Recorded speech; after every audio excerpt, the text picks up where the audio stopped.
বিশ্বের সর্বোচ্চ শৃঙ্গ মাউন্ট এভারেস্টের চূড়া ছুঁয়ে দেশে ফিরেছেন চট্টগ্রামের ছেলে বাবর আলী।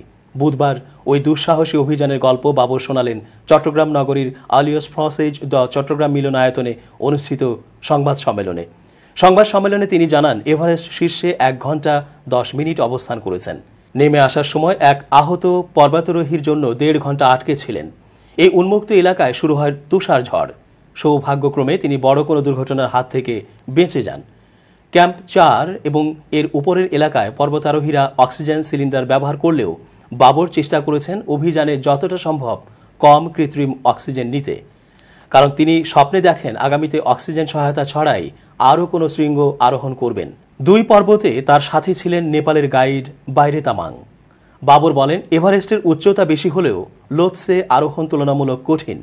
এভারেস্ট এবং লোৎসে চূড়া থেকে দেখা নিচের পৃথিবীর দৃশ্য ভুলে যাওয়া সম্ভব নয় বলেও জানান বাবর আলী। সেই চূড়া থেকে অবিশ্বাস্য দ্রুত গতিতে নেমে আসেন তিনি।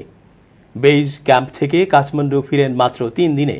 নিজের সফলতার পেছনে এই পর্বতারোহী কৃতিত্ব দেন নিজের দীর্ঘদিনের পরিশ্রমকে।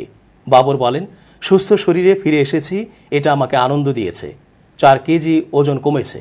এভারেস্টে অনেক মরদেহ দেখেছি, কিন্তু আমি মনোবল হারাইনি। এর মধ্যে অনেকের ইকুইপমেন্ট নতুন, তারা মারা গেছে বেশি দিন হয়নি।